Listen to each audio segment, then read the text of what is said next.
bapak pernah lihat orang meninggal? Ibu-ibu pernah lihat orang meninggal? Pernah? Bukan pernah, sering. Ya kon kato mate telung mantarai. Kalau ada orang meninggal, 3 yang mengantarnya dia ke kubur. 1, keluarga. 2, harta. 3, amal. 3 yang ngantar, 2 balik, tinggal 1 temani kita. Siapa yang pertama? Keluarga. Anak ikut ngantar, istri ikut ngantar, saudara ikut ngantar, menantu ikut ngantar, ipar ikut ngantar. Tapi siapa yang temani kita masuk? Ibu-ibu, kira-kira kalau meninggal ibu, mau suami tak masuk? Mau temani ibu? Mana mama waktu tanah odok dulu, gunung kan kudaki, kemanapun kau pergi aku akan mengikutimu, laut kan kuda ku renangi, gunung kan kudaki, masjid kau lewati. Meninggal, masuk, kakinya saja dia tidak mau, bengkak matanya. Tapi apa nak bilang? Bulan depan siapa ganti? Hai bu, ada orang di Makassar temanku haji, meninggal istrinya, bengkak matanya pak. Begitu dia sayangnya istrinya, bengkak matanya. Apa dia bilang? Ustadz, rasanya tidak bisa lagi kulanjutkan hidupku. Ini separuh jiwaku hilang Ustadz. Sama lama ini istri saya luar biasa, tapi sekarang hancur perasaanku. Tidak bisa mak kurasa lanjutkan hidupku. Saya bilang, hebatnya ini bapak ini, sayang betul sama istrinya. Sekalinya beberapa bulan kemudian, saya pergi jogging, lari-lari sore di Karebosi. Ada perempuan temani, putih, masih muda, tidak pakai jilbab, tidak ikat rambut, begini-begini. Saya bilang, Haji, siapa itu Haji? Dia bilang, yang baru Ustaz. Apa ya? Ibu, ini ibu-ibu kalau mati ki, yang sudah muka-muka sakaratil maut, siapa doakan ki? Siapa yang masuk temani kita? Amal. Keluarga tidak bakal dia akan ikut. Yang kedua, yang temani kita ke alam kubur, apa itu? Harta kita. Mobil kita setengah mati kita cicil, rumah kita setengah mati kita cicil, harta-harta motor kita semua datang, karpet pun ada ikut mengantar kita, cerek-cerek ikut mengantar kita. Tapi begitu masuk di kubur, ada kira-kira masuk harta? Ini yang tebal-tebal cincinnya, yang tebal-tebal emasnya masuk. Siapa yang punya itu harta tak? Cincin, gelang, anting-anting, siapa yang miliki? Anak mantu. Ya kalau anak mantu tak baik, kalau anak mantu tak juga tidak sholat, setengah mati kita cari harta, ternyata masuk di kubur tidak ada yang temani ki. Tidak mentang-mentang dia kaya, banyak tambangnya, banyak pesawatnya, banyak bisnisnya, meninggal, apa nak bilang anaknya? Kasih masukan kita HP supaya bisa meng-SMS. Ndak, jangankan HP, jangankan baju, jangankan celana, jangankan serban, semua tidak ikut. Hanya satu yang ikuti kita, apa? Kain kafan. Itu saja, kain kafan, bukan kain sutra. Mentang-mentang dia kaya dikasih kain sebanyak-banyaknya, tidak. Mentang-mentang dia kaya dikasih televisi masuk, tidak. Semua hartamu dia meributkan anak-anakmu. Yang ketiga, yang ikut mengantar kita, apa? Apa yang mengantar kita yang ketiga? Amal. Inilah yang setia. Amal kebaikan maupun amal kejahatan kita akan ikut setia sampai ke dalam kubur. Ibu bapak saudara-saudara sekalian, kalau orang sudah masuk di kubur, tidak ada harapan pak, tidak ada lagi. Kalau ibu dari Sulawesi Selatan, dari Pangkep, dari Sidrap, dari Pinrang, dari Mamuju, dari Majene, datang merantau ke Kota Baru, datang merantau ke Batu Licin, datang merantau ke Pagatan, ternyata sampai di Tanah Bumbu menderita, sampai di Tanah Bumbu susah cari uang, sampai di Tanah Bumbu menderita hidupnya, masih bisa kembali kampung, masih bisa kita kembali. Tapi demi Allah, kalau kita sudah masuk kubur, kau senang atau tidak, tinggal kau di situ. Coba Bapak Ibu pernah bayangkan, pernah rasakan mati lampu? Pernah rasakan mati lampu? Sering. Coba lihat, bayangkan kalau mati lampu. Bagaimana kalau mati lampu di rumah, tiba-tiba ada ular masuk di rumah tak? Ibu-ibu, bayangkan kalau lagi mati lampu, tiba-tiba ada ular masuk di rumah ibu. menderita, hula-hula, turki, hula balu. Padahal itu rumah masih lebar. Dia masuk dari pintu itu, kita bisa keluar dari pintu sana. Rumah masih lebar, lampunya masih bisa dinyalakan. Mati lampu, masih bisa dipakai lampunya HP tak. Masih bisa kita teriak, tolong tetangga ada ular. Masih bisa kita cari batu cobek, lempar itu ular. Tapi nanti kalau masuk di kubur, mati lampunya bukan 1 hari, ditindis batu, ditindis tanah, lebarnya hanya 0,5 meter 30 cm, panjangnya 1,5 meter, ditindis batu. Pada saat itu tidak ada lagi temani kita kecuali amal. Maka saya heran kalau ada orang sudah tua masih juga tidak baik akhlaknya, masih juga tidak memperbanyak amal, mari ngerak kombo.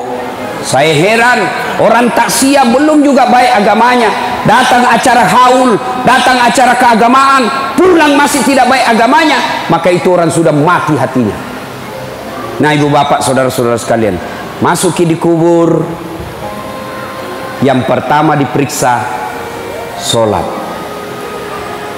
Kotama niki buru pak, bukan dulu diperiksa puasa, bukan haji diperiksa, bukan zakat yang pertama diperiksa. Apa yang pertama diperiksa ketika masuk di kubur? Sholat. Makanya sholat harus kita jaga baik-baik. Begitu para malaikat, para pengantar sudah kembali, dalam hadis dijelaskan, pengantar sudah para kembali, pengantar jenazah, ya leman taraki, bahkan kaki yang terakhir masih didengar, datang malaikat tanya 5 perkara, 5 pakutanana malaikat. Kalau baik sholatnya, tidak usah bingung, sholat yang akan jawab pertanyaan kita. Nah, sudah didokok nih, dibungkus ki. Ada orang meninggal ibu, ya, ada orang pulang ceramah, dengar takziah, penjual gogos, tahu gogos pak? Tahu atau? Nah bilang sama istrinya, bu, besok-besok kalau saya mati, jangan mau kau bungkus kain kapan. Banyak sekali pertanyaannya malaikat. Jadi apa pak? Doko bawa nak daun loka, bungkus saya pakai daun pisang. Kenapa? Nggak ditanya kak, dikira kak gogos. Jadi nggak ditanya-tanya orang. Baiklah, meninggal betul. Pas meninggal dibungkus kain pisang. Begitu ditanam, langsung datang malaikat. Dan bilang malaikat, ih kenapa ada gogos ini? Nggak ditanya, langsung dia bilang malaikat, bakar.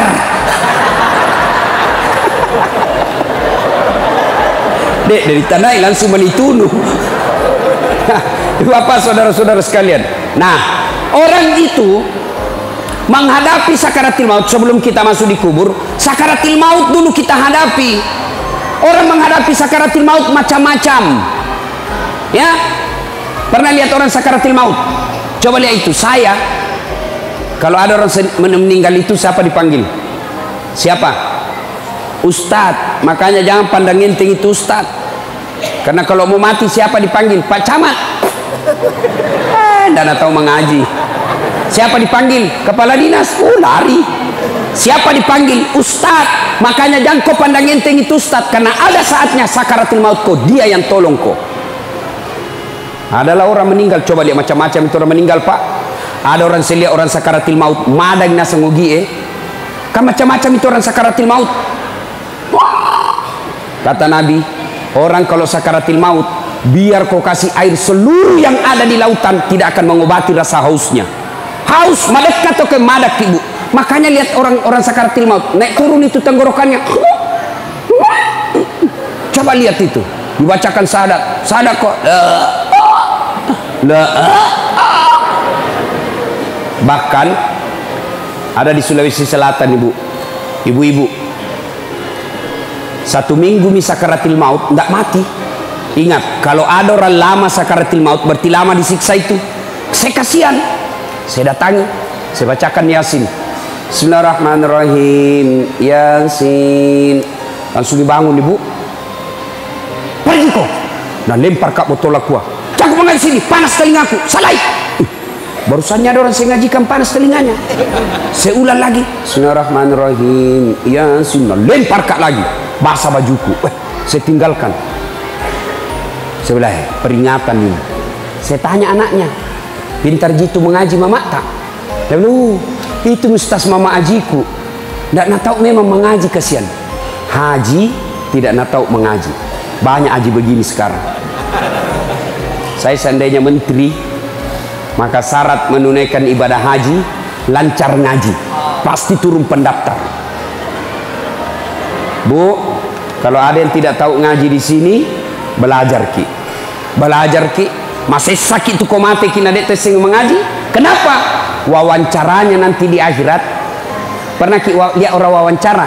Di akhirat nanti kalau diwawancarai ki malaikat, tanya jawabnya malaikat bukan bahasa Bugis, bukan bahasa Jawa, bukan bahasa Indonesia, tapi apa? Bahasa Al-Quran. Jadi kalau dia tidak tahu mengaji, tidak tahu nanti kalau ditanya. Maka belajar ki. Matuan ini ustaz, masa masih kita TKTPA? Jangan maki masuk TKTPA. Masa mau ki dilantik? Bagaimana caranya ustaz? Panggil raja masjid di rumah tak, suruh ajar ki. Majelis taklim yang kita itu mestinya 1 kali sepekan ajar ngaji. Bukan cuma dengar ceramah, ajar ngaji. Kalau ibu meninggal tidak tahu ngaji, masih sakit itu masih sakit, ajak lalu. Jangan lalu ki bilang wita topi na witai, wita totu. Belajar ki mengaji, wita tu wita.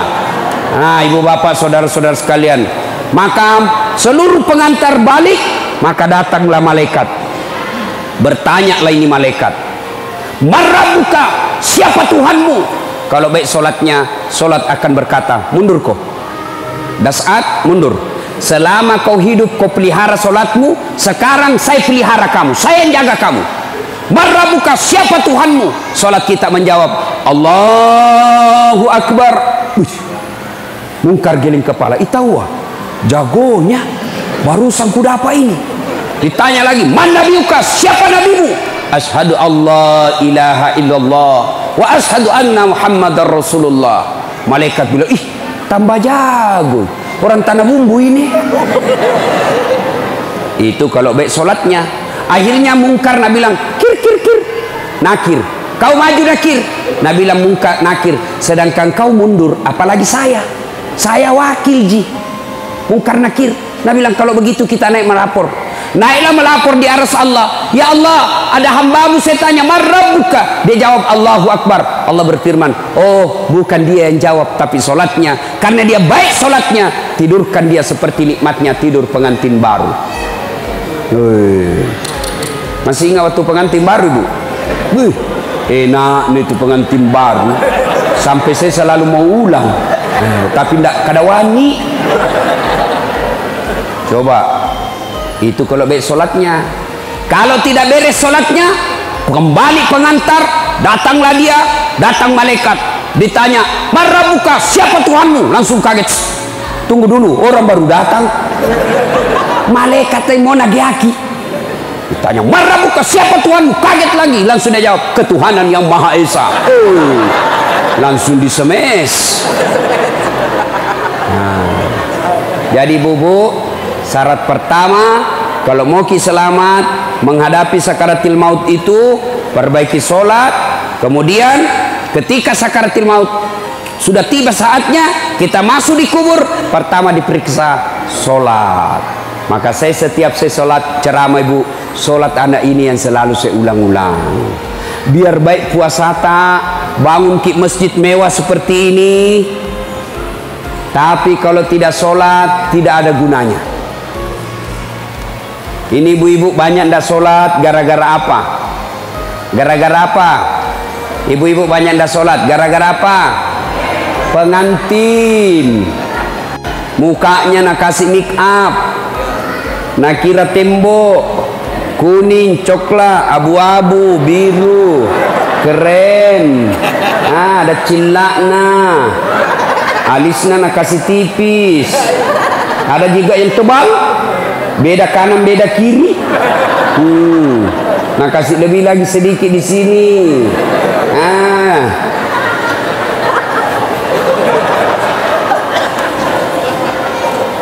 Apalagi banyak ibu-ibu ndak sholat. Gara-gara apa? Jilbab. Jangan kita kuliah dia ibu di listnya teman-teman. Ayo, gara-gara apa? Jilbab. Jilbab sakaratil maut. Tak 3 lapis. Nak kiring-kiring. Biru coklat, nak kasih miri-miri lagi sedikit. Tiba waktu sholat, Nabi bilang suaminya, piko sembayang. Nabi bilang, tidak sadar kok pak? Sadar mani kusul kopi sholat. Piko sholat. Nabi bilang, tidak kuliah ini jilbabku 1 jam dipakai. Gara-gara jilbab tidak sholat. Ibu-ibu, jangan anggap enteng itu sholat. Aja tercule-cule sampajangnya pak. Demi Allah, akan menderita orang yang tidak sholat. Bahkan Imam Syafi'i dalam kitabnya dia jelaskan, kalau ada orang tidak sholat, dia mati, jangan kau sholati. Kau seleng inasangalena tapi dia nama sampayang. Imam Syafi'i bilang, jangan kau sholati kalau dia mati. Bahayanya itu orang tidak sholat. Nah kita kadang-kala pergi haji, tiap tahun pergi umroh, Ramadan puasanya lengkap, dia bersedekah, tapi tidak sholat. Tidak ada gunanya semua itu. Apa susahnya itu sholat ibu? Apa susahnya? Tidak ada susahnya. Maka celaka mereka yang baik dia bilang agamanya tapi tidak sholat, kafir. Ya, maka ibu bapak saudara-saudara sekalian perbaiki sholat. Berikutnya ibu bapak, nah sudah masuk di kubur, pertama sekali diperiksa sholatnya. Sudah kembali pengantar, diperiksalah sholat kita, maka ditidurkan kita. Kalau dia baik sholatnya, kata Nabi, tidurkan dia seperti nikmat tidur pengantin baru. Ibu bapak saudara-saudara sekalian, nah sudah masuk kita di kubur, tutup semua amal kecuali amal kita yang bisa menolong kita setelah masuk di kubur, yaitu amal jariah. Amal jariah itu ada 3. 1, anak yang soleh. 2, ilmu yang bermanfaat. 3, pembangunan yang bermanfaat. Mari kita lihat satu-satu. Yang pertama, anak soleh. Begitu ibu meninggal, siapa yang doakan kita? Bu, bapak-bapak, kalau meninggal ki, siapa doakan ki? Siapa pak? Istri tak? Nah ambil orang. Ibu-ibu meninggal, siapa doakan ki? Siapa? Suami tak? Wei, kawin lagi. Nah, setengah mati maki dikubur, suami tak enreyengi. Pakai istri baru di kamar tak. Kita menderita dikubur, suami tak dengan istri barunya. Nah doakan ki? Tidak. Begitu kita meninggal, matanya sebelah kanan menangis, sebelah kiri nah lihat yang mana gantinya nanti. Ayo. Lalu siapa yang doakan kita? Anak-anak kita. Maka lihat itu anak. Sayang sekarang kita ini anak kita tidak didik. Kita malu kalau anak kita tidak bahasa Inggris. Kita malu kalau anak kita tidak pegawai. Kita malu kalau anak kita pengangguran. Tapi kita tidak malu kalau anak gadis tak sudah gadis sudah balik tidak pakai jilbab. Tidak malu dia. Kita tidak malu kalau anak kita sudah ada anaknya, angkana cucuta, angkana wapota, dek mau panaloma berjama ku masih malulah ketika anak kita ini tidak bagus agamanya. Dulu kan kita itu diajari memang dari kecil. Ibu-ibu kita memang ngajar kita agama dari kecil. Diajar kita ngaji, diajar kita akhlak. Saya masih ingat waktu kecil, ibu saya sampai itu kalau kita bicara diajari. Nah, lo kembali boleh. Ini tetangga nak pinjam gula. Jangan kau bicara kalau berdiri nak. Tudah koyolo napa mak bicara. Duduk kau dulu baik-baik baru kau ngomong. Itu sampai begitu diajari kita. Sekarang ini mana ini akhlak? Anak-anak kita siapa yang ngajar? Siapa yang ngajar kita sekarang anak-anak kita pak? Orang tuanya bukan. Siapa yang ngajar anak kita? TV. Siapa yang ngajar kita anak kita? Handphone. Kenapa? Orang tuanya juga tidak mau repot. Anaknya menangis langsung nak kasih handphone. Jangan kau nangis nak. Main game aku. Ibu toh. Maka jangan heran anak tak tinggi sekolahnya tapi tidak tahu taat.